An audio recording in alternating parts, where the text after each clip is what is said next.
Bien, pues pasamos a la segunda presentación.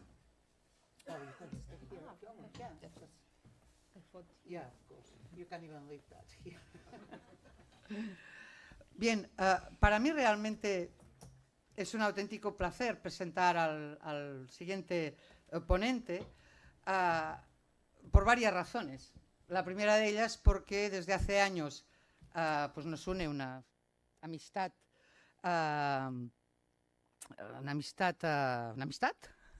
básicamente, pero es que además el profesor Toni Cardesa ha sido profesor de esta casa, ha sido profesor de nuestro departamento, hizo su tesis doctoral en la Facultad de Derecho, en la Universidad de Barcelona, y de alguna manera, pues es verdad que fue alguna de las primeras tesis, porque tampoco no ha habido tantas, pero alguna de las primeras tesis que se empezaron a hacer en materia medioambiental. Y de hecho él abordó un tema en su tesis doctoral, del cual también otra digna representante tenemos entre nosotros, la doctora Borràs. Ay, sí, la doctora Borràs, ahora está pasando. Sobre el tema de bueno, los distintos mecanismos en el contexto de los acuerdos multilaterales en materia ambiental de control de aplicación y de supervisión, etc. Él empezó en nuestra facultad, hizo su doctorado aquí, leyó su tesis doctoral aquí, posteriormente consiguió un contrato por vía competitiva, los contratos Juan de la Cierva, y con él mismo estuvo también como postdoc en la Universidad Rovira i Virgili, vinculado con la Facultad de Derecho, vinculado también con el Centro de Estudios de Derecho Ambiental, y de allí, digamos que es uno de nuestros expatriados intelectuales en este sentido, pues ha finalizado, de momento, está en este momento, en la Universidad de Strathclyde como profesor, como lecturer, con un puesto ya más o menos consolidado, y básicamente está trabajando también en la Universidad de Strathclyde con el grupo de la profesora Elisa Morguera, que en cualquier caso también desde la perspectiva del derecho ambiental de la Unión Europea es uno de los principales nombres de referencia.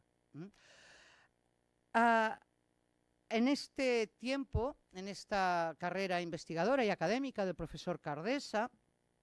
ha participado en múltiples actividades relacionadas con el derecho ambiental, principalmente en un primer momento vinculadas con la Universidad Rovira i Virgili, ahora obviamente también con la Universidad de Strathclyde, tanto la participación en proyectos tanto de ámbito nacional como en proyectos europeos, en proyectos relacionados con el Centro de Estudios de Derecho Ambiental de Tarragona. Ha sido también una de las personas que se han ocupado en su momento, en el 2014, de la organización del Congreso Anual que hace la Academia de Derecho Ambiental de la UICN, que se hizo en el 2014 en Tarragona con gran éxito. Y evidentemente también toda esta vía, toda esta, digamos, esta carrera académica se refleja en múltiples publicaciones. Tiene varias publicaciones, no solo sobre el tema de su tesis, generalmente cuando hace una tesis uno pues intenta que luego todo esto pues de alguna manera florezca y sea conocido por la comunidad académica, sino también en relación a otras cuestiones de justicia ambiental, pueblos indígenas, etcétera, etcétera, pero siempre con este vínculo también con el derecho ambiental. No solo eso, sino que además también evidentemente ha participado en diversas obras colectivas, de las que, por destacar alguna, ¿no? Por ejemplo, el Handbook of Transnational Environmental Law, que es también una de estas obras de referencia, o la propia enciclopedia, la Encyclopedia of Environmental Law. Y son obras que normalmente un académico que trabaje estos temas pues generalmente conoce. Por tanto, finalizo esta presentación simplemente pues agradeciéndole también que se haya desplazado desde Glasgow a Barcelona para participar en nuestro seminario. Ya digo, para mí es un doble motivo de satisfacción, primero evidentemente académico, porque también como la profesora Savaresi, el profesor Cardesa, pues conoce de primera mano las cuestiones de las que va a tratar hoy. Él también ha sido y está ejerciendo también como asesor de, como ya ha indicado también la profesora Savaresi, de este grupo que de alguna manera pues informa y asesora al gabinete del Ministerio, al gabinete de la Secretaría de Medio Ambiente del gobierno escocés, y desde el punto de vista también académico pues ha tratado profundamente estas cuestiones. Primer motivo académico de satisfacción, segundo motivo personal de satisfacción, pues que lo diré además y lo diré en público, hace tiempo que tenía muchas ganas de poderlo invitar a un acto en nuestra facultad. Y ahora al menos pues veo cumplido también de alguna manera este deseo. El profesor Cardesa va a hablarnos de la segunda perspectiva, de la otra cara de la moneda. Hemos visto primero cuáles eran de alguna, ¿no?, desde esta perspectiva las consecuencias del Brexit sobre el derecho en el Reino Unido, y ahora vamos a ver la segunda perspectiva, cuáles son las consecuencias del Brexit respecto a la propia Unión Europea, porque probablemente si son importantes las consecuencias en un caso, en el otro lo son también de una manera muy, muy significativa. Por tanto, muchas gracias y tienes la palabra. Bueno, muchas gracias. Y bueno, lo primero yo también agradecer las más que amabilísimas palabras. Y en fin, es la primera vez de hecho que intervengo en un acto académico en la UB, creo que desde la defensa de mi tesis doctoral en esta misma sala. O sea que sí, es decir, para mí también es el tópico este que siempre se dice en estas circunstancias, pero es volver a casa. Y sí, la verdad es que estoy muy contento de estar hoy aquí y hablar sobre un tema que, como Analisa expuso muy bien, pues para todos ha sido sobrevenido. Y como ella también empezó hablando sobre una cierta anécdota personal de cómo surgió este tema, yo también contaré la mía. Y es que cuando yo apliqué para la plaza que actualmente ocupo en Strathclyde, en fin, yo venía justamente de una trayectoria de Tarragona, donde habíamos trabajado fundamentalmente temas de justicia ambiental.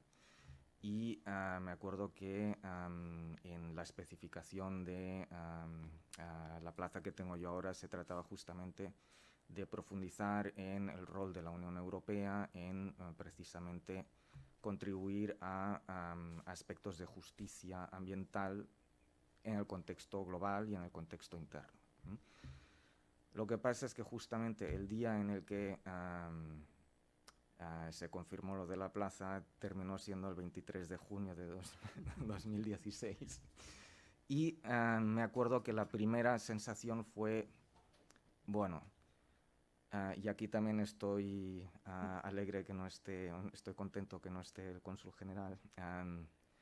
porque lo primero que pensé es, primero, es un referéndum no vinculante. Segundo, han ganado con una mayoría tan estrecha que hasta ellos mismos estaban sorprendidos. Y tercero, es un reto tan colosal que no me creo que Brexit vaya a ser realidad. Esto en junio, julio de 2016. Cuando efectivamente llegué a Glasgow,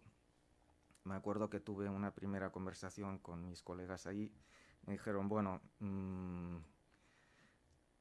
tú eres responsable de EU Law, tenemos un problema en este país que se llama Brexit, y adelante. Y es de hecho cuando empezamos a trabajar con Analisa, primero en el informe que elaboramos y ahora posteriormente también en el marco de la colaboración que tenemos con el gobierno escocés. La segunda cuestión es que creo que fui yo, de hecho, el que sugirió a Mark Campins hablar de las implicaciones que, de hecho, el Brexit va a tener para la política y el derecho ambiental de la Unión Europea. Y bueno, iba a decir justamente que fue una idea mía, pero también en el proceso he tenido como un arrepentimiento En el sentido que es cierto que llevo ahora año y pico trabajando bastante intensamente en el tema de la implicación para el Reino Unido y sobre todo para Escocia, pero no había pensado tanto en las implicaciones que el hecho de que el Reino Unido vaya a salir de la Unión Europea tendrá para la Unión Europea y específicamente para la política medioambiental y para el derecho ambiental. Entonces, en fin, yo también quiero avanzar que más que nada mi intervención va a consistir en una serie de reflexiones generales, en el sentido que, como creo que también se deriva de la intervención anterior por Annalisa, el problema es que Brexit, en primer lugar, no sabemos al 100% cómo se sustanciará, en qué términos exactos, y por tanto cualquier cosa que diga yo hoy aquí, tomadlo como una especie de opinión informada, si queréis, pero en ningún caso como una conclusión, digamos, definitiva, ni mucho menos, sobre esta cuestión. Entonces, a mí me gustaría abordar básicamente dos áreas que esbozaré. La primera es, si se quiere, qué implicación tendrá el Brexit específicamente para la continuidad de la política y del derecho ambiental de la Unión Europea. Y la segunda, en la que me detendré quizás algo más, es también un poco en evaluar, si se produce el Brexit, el legado que ha dejado, digamos, los 40 años de pertenencia a la Unión Europea del Reino Unido, que creo que también merece una cierta atención. ¿Vale? Y, en fin, por lo que respecta a la primera cuestión, ¿qué implicaciones tendrá el abandono del Reino Unido para la política ambiental de la Unión Europea? Y en este sentido, en fin, me gustaría un poco incidir en lo que quizás es más una intuición personal que no una cuestión que se pueda afirmar tajantemente, pero es esta intuición que tengo que desde el resto de los Estados miembros, o al menos a nivel de la opinión pública, existe la percepción generalizada de, bueno, Brexit es más que nada un problema para el Reino Unido,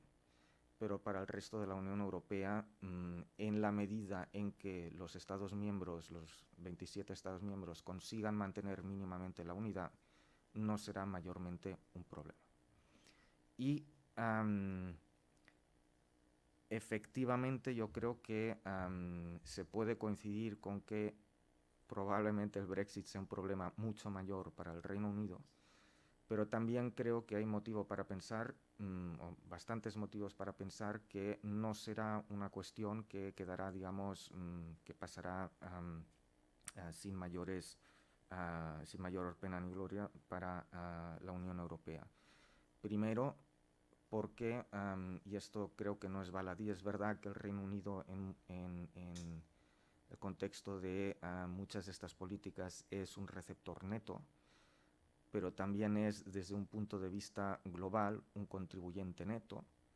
lo cual implica que en el momento que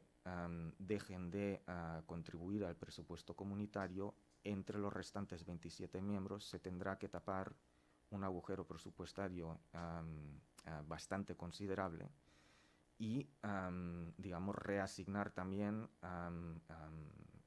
los fondos que se destinan peculiarmente en los ámbitos relevantes de la política medioambiental, y en este sentido, sin poder aventurar ahora mismo qué implicaciones concretas tendrá esto, pero desde luego que se puede anticipar con carácter general que obviamente tendrá también una implicación para, digamos, los demás Estados miembros que se quedan dentro de la Unión Europea. La otra cuestión también de carácter muy general que me gustaría indicar en este sentido es que, y siguiendo en este sentido un poco el esquema que ha detallado Annalisa en sus diapositivas, pensando en los distintos sectores de la política y del derecho ambiental de la Unión Europea, distinguía ella entre determinados ámbitos que están más centralizados y a nivel de la Unión Europea y que por tanto supondrán un mayor quebradero de cabeza para el Reino Unido, al menos en el término inmediato, pero que habrá luego otra serie de asuntos en los que, digamos, el Reino Unido parece que dispone de un mayor plazo de tiempo, digamos, para vislumbrar algunas alternativas y para hacer frente a los problemas que se le planteen post-Brexit. Yo creo que es cierto que, insisto, la Unión Europea sí que en términos generales está en una posición mucho más favorable, mucho más sólida desde el punto de vista de la continuidad de sus políticas medioambientales, pero es cierto que seguramente no tanto en el sector, por ejemplo, de los productos químicos, pero yo diría que particularmente en un área tan centralizada como la política y el derecho climático, sí que plantea bastantes problemas, en el sentido en que se trata de un ámbito político y regulatorio tan altamente centralizado que la pérdida de uno de los países más importantes también en términos, digamos, de peso económico, por tanto de actividad industrial, y en términos también de emisiones de gases de efecto invernadero, la desaparición del Reino Unido, de hecho, si se llega a producir, porque insisto, no sabemos a ciencia cierta por qué opción se decantarán al final en este sentido entre Reino Unido y la Unión Europea. Pero me gustaría destacar sencillamente que no nos podemos conformar con la idea general de que el Reino Unido será quien, digamos, hará frente, digamos, a los platos rotos, pero que también existen determinados ámbitos políticos y muy determinantemente el ámbito de la lucha contra el cambio climático, donde precisamente tanto la regulación del comercio de las emisiones, como también en el contexto del reparto de las cargas para todos aquellos otros sectores que no están cubiertos por el Emissions Trading Scheme. En fin, el Reino Unido, insisto, es un peso pesado en ese reparto y la desaparición de su cuota implica reabrir el pastel y redistribuir de nuevo la carga y el esfuerzo en términos de reducción de emisiones de gases de efecto invernadero entre los restantes estados. Y esto desde el punto de vista que, insisto, el Reino Unido es uno de los países, digamos, más industrializados dentro de la Unión Europea,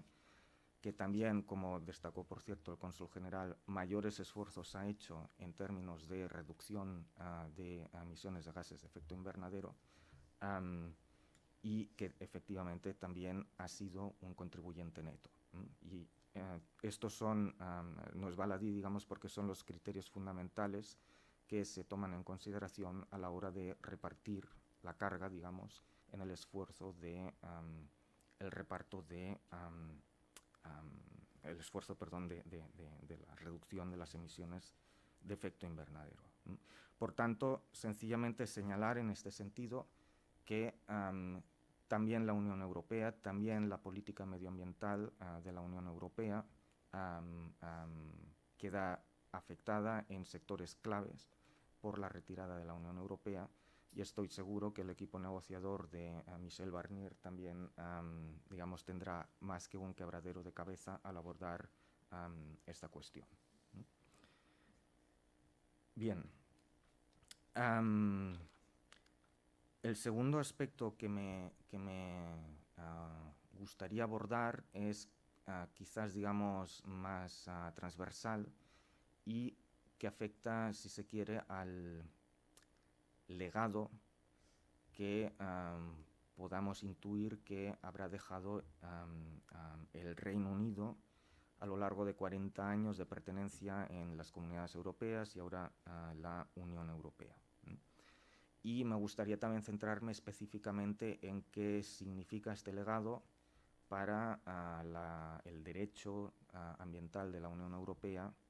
y, no sé, aventurarme quizás a partir de cuál es el legado, ver también qué se puede esperar, digamos, de la futura evolución del derecho ambiental de la Unión Europea. Y en este sentido, también lo primero que hay que destacar es que, curiosamente, no se puede hacer como una especie de ejercicio comparativo fácil de decir, bueno, cómo estaba el derecho ambiental cuando entró el Reino Unido en la Unión Europea, en las comunidades europeas, y cómo está después, porque son momentos que coinciden en el tiempo. La política ambiental, el derecho ambiental de la Unión Europea efectivamente surge a partir del 72, 73, 74, que justamente son las fechas en las que se produce la adhesión, entre otros, del Reino Unido. Y en este sentido lo que sí que se puede hacer es esta reflexión general sobre cuál es la aportación del Reino Unido al derecho comunitario en general y ver cómo esta aportación se ha plasmado en el derecho y las políticas medioambientales de la Unión Europea. Y en este sentido creo que también esto puede ser un lugar común, pero no deja de tener, creo que mucha importancia, y es que con la incorporación del Reino Unido en las comunidades europeas, se incorpora un Estado que tiene una tradición jurídica enteramente distinta, y Annalisa ha hecho en parte referencia a ello, esta ausencia de constitución escrita, donde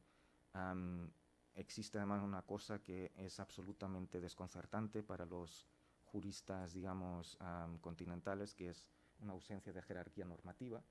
donde sencillamente, y esto quizás les suena más o les es más familiar a los que se dedican al derecho internacional, pero tienes por un lado el derecho,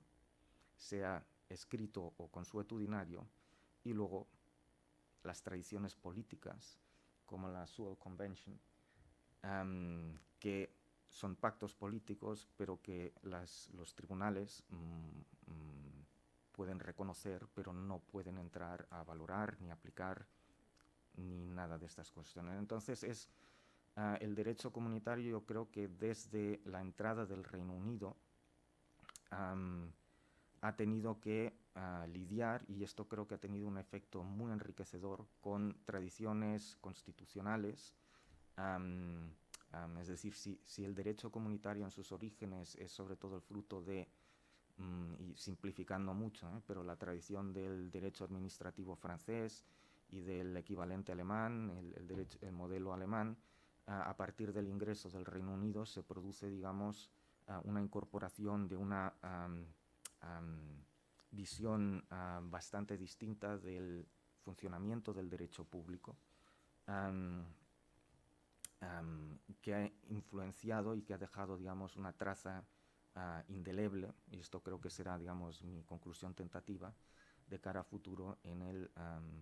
derecho de la Unión Europea. Y,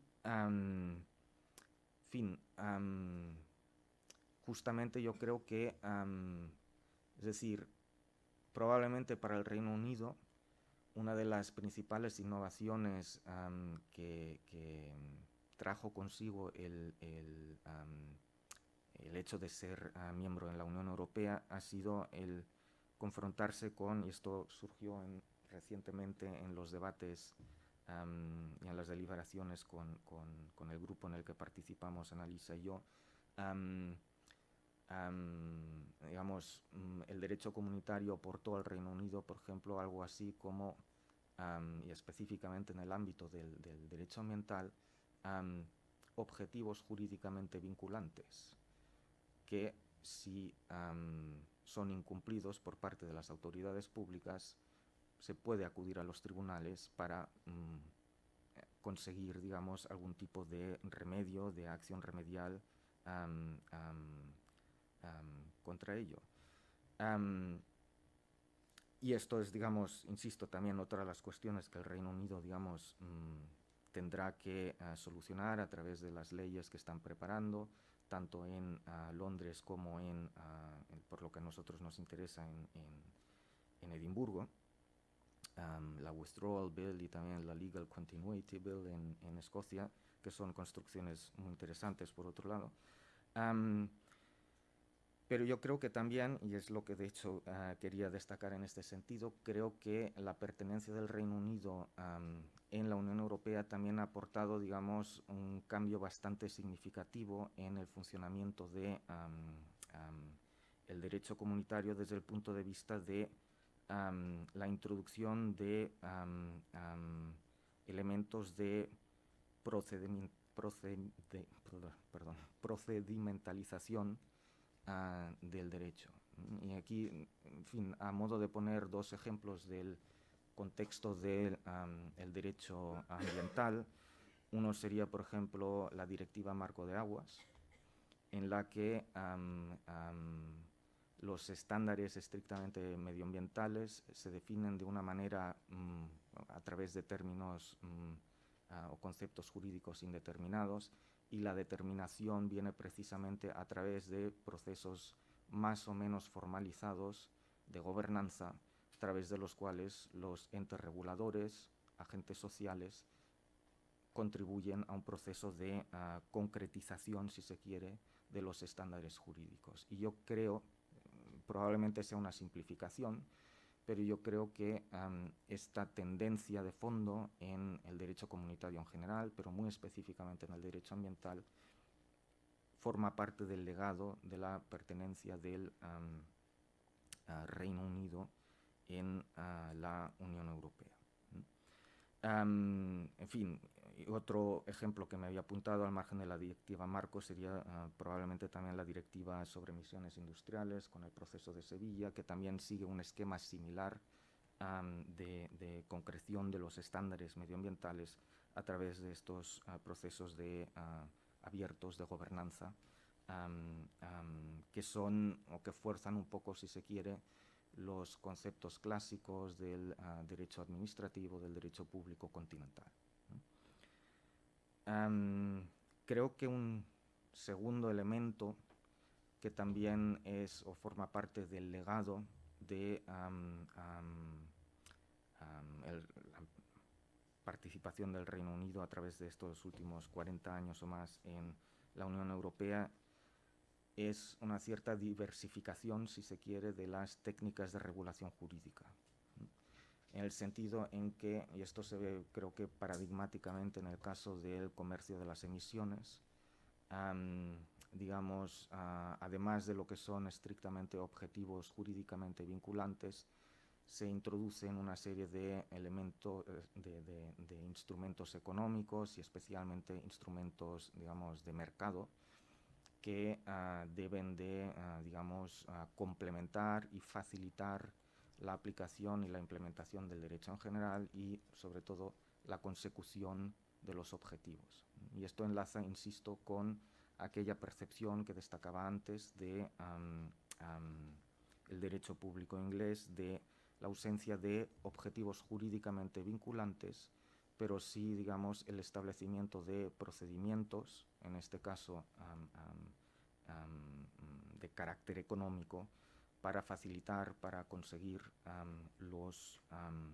objetivos de fondo, digamos, que se han marcado, en ese caso a nivel político, en el contexto del derecho comunitario, a nivel también jurídico. Y en este sentido yo creo que es cierto que de forma muy resumida, de forma muy general, insisto, pero estos son evoluciones de fondo en el derecho comunitario a través de los últimos 40 años, en los que el Reino Unido ha tenido una influencia bastante directa y que una vez que salga el Reino Unido de la Unión Europea, creo que tampoco no van a desaparecer o no van a desaparecer en cualquier caso de forma inmediata. Creo en este sentido también que debe tenerse en cuenta que la Unión Europea últimamente obviamente se ha ampliado y que existen una serie de países, y pienso aquí específicamente en determinados países escandinavos y muy concretamente en Dinamarca y en Suecia, que comparten en cierto modo,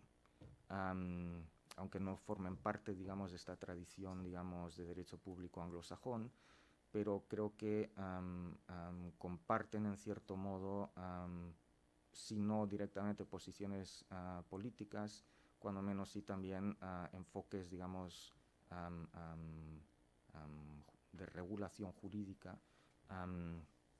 y que seguramente no tienen en el Consejo el peso que hasta ahora tiene el Reino Unido, pero que son desde luego estados, digamos, sí bastante influyentes, que pueden, digamos, dar perpetuidad a este tipo de planteamientos en el contexto de la Unión Europea. E insisto, creo también que desde la propia Alemania, desde la propia Francia, desde aquellos países, digamos, que no forman parte de esa tradición jurídica, en cualquier caso, estas nuevas técnicas jurídicas forman parte ya, si se quiere, del acquis comunitario, del acervo, se dice en castellano. Y yo creo que esto es uno de los principales legados que va a dejar a largo plazo el Reino Unido. Y, en fin, insisto, estos son más que nada reflexiones muy generales que, en fin, espero que aborden generalmente el tema que tenía previsto y en fin, quedo abierto al debate, a cualquier pregunta concreta o a cualquier, digamos, debate más de fondo sobre las reflexiones que he presentado ahora aquí. Muchas gracias. Muchas gracias.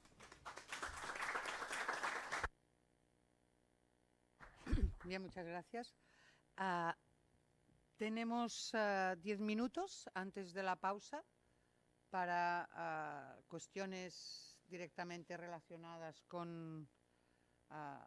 las presentaciones de los ponentes. No sé si...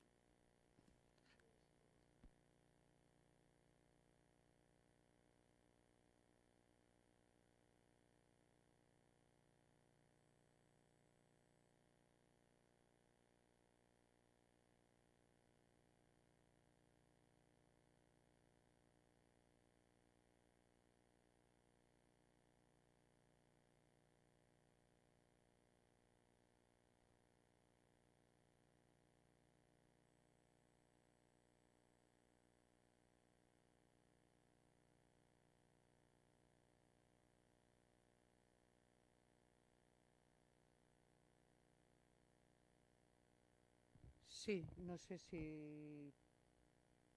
Annalisa, creo que de hecho la profesora Annalisa Savaresi tiene alguna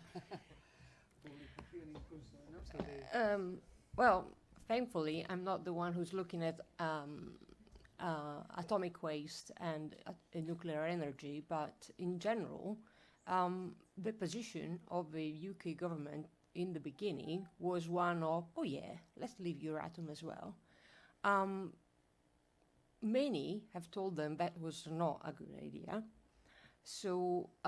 they are now trying to find ways in which they can stay within the schemes of Euratom in as much as possible, because they realize that it's not really to their benefit to leave that. So they are very much in have your cake and eat it land on this one, because they don't like to go back on their original political statement, yes, we're leaving everything. But at the same time, on Euratom especially, they realize that it does make sense to cluster with other member states with capacity in the nuclear sector. So the political situation on nuclear is particularly sensitive, and we don't know what the answer to that will be. About the language question, well, there'll still be Ireland in the EU, but clearly it's not the same. It's going to be interesting to see what the EU decides to do. I don't see Italian taking over as a major language, I can tell you that.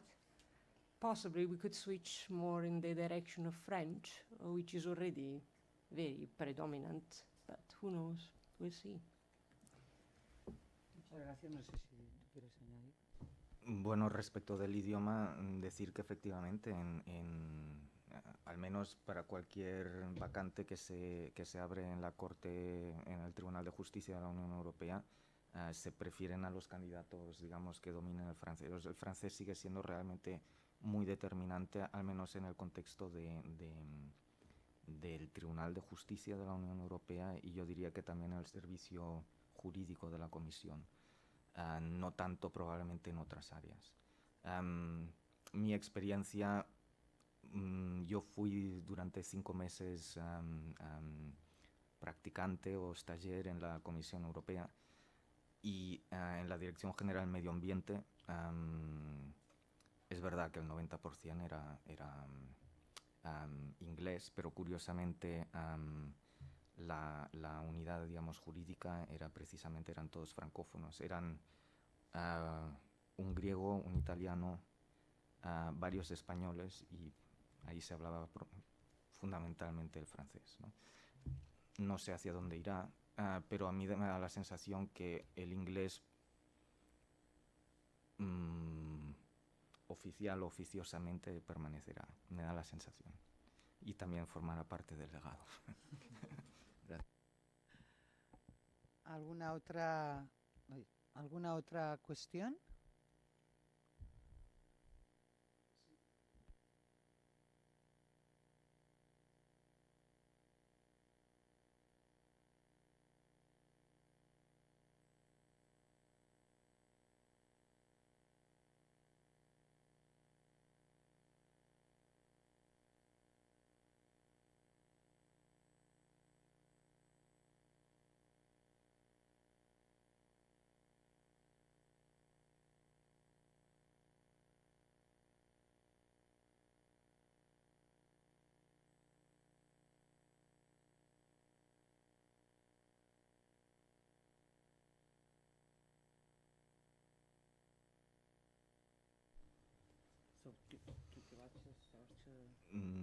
A ver, yo cuanto puedo decir hasta este momento es que precisamente creo recordar que fue en marzo o mayo de 2016, o sea, poco antes de producirse el referéndum y el voto negativo, la Comisión Europea planteó, digamos, una nueva propuesta de reglamento para abordar, digamos, el reparto de la carga para 2020, o sea, 2021-2030. Yo supongo que,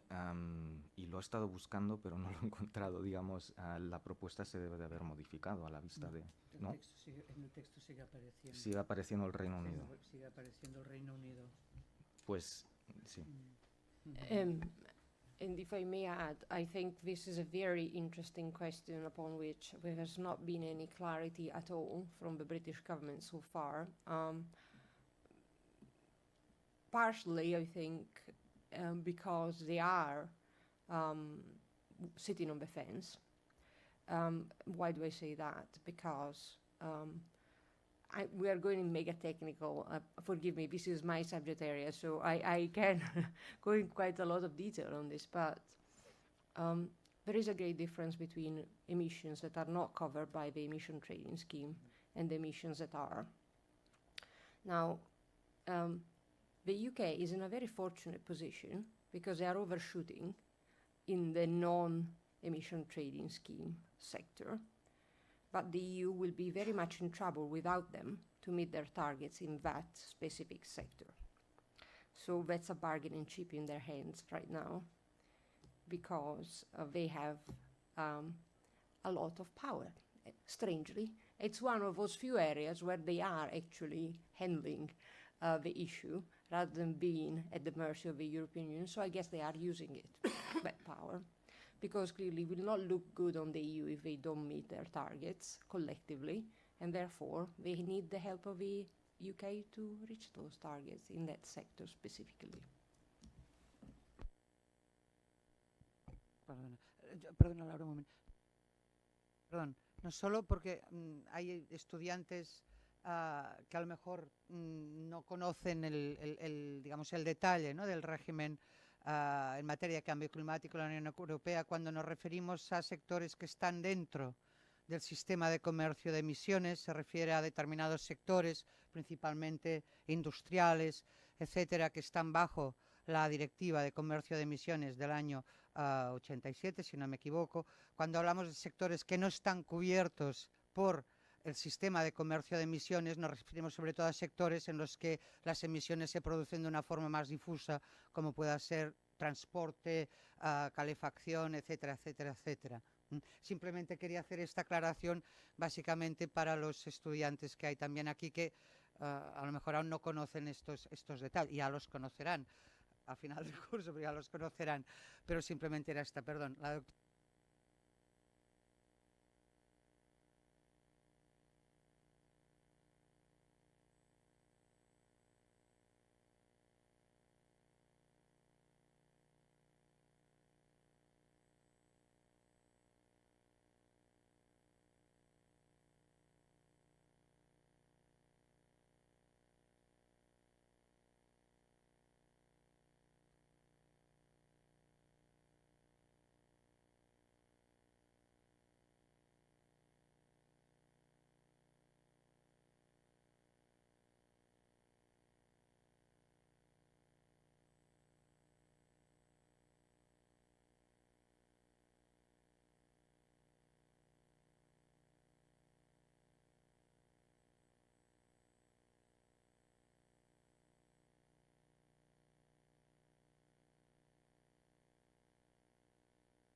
¿Quieres añadir algún aspecto a estas reflexiones? Creo que son también más reflexiones.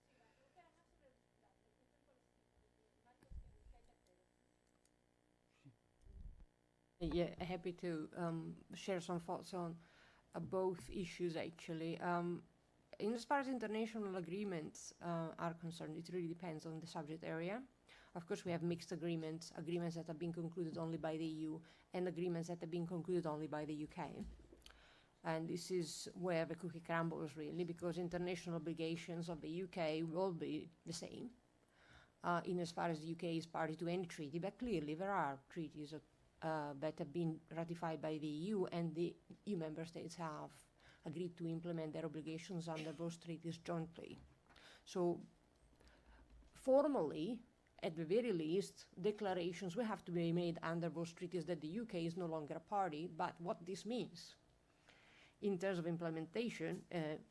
is up to those negotiations that I just described in relation to climate change, but we could mention other areas where the same will happen. Trade is a different kettle of fish altogether, because we can't just assume that in unilateral and bilateral treaties, the other parties will be satisfied with just a declaration. So trade is a very, very different animal, but this is just the beauty of the complexity of Brexit. And about the other question that you raised, I think we are back with Plato and Aristotle here. You know, after 2,000 years, we are still talking about the same questions. Legitimacy vis-a-vis competence, and what do we want from our governments. Clearly, we are living in very interesting times where we are revisiting ideas that have been around for a long time. Bien, de hecho, la cuestión de los tratados y tal era una de las cuestiones que tenía también apuntadas para la mesa redonda. Si no hay más cuestiones ahora que sean así inmediatas, hacemos ahora la pausa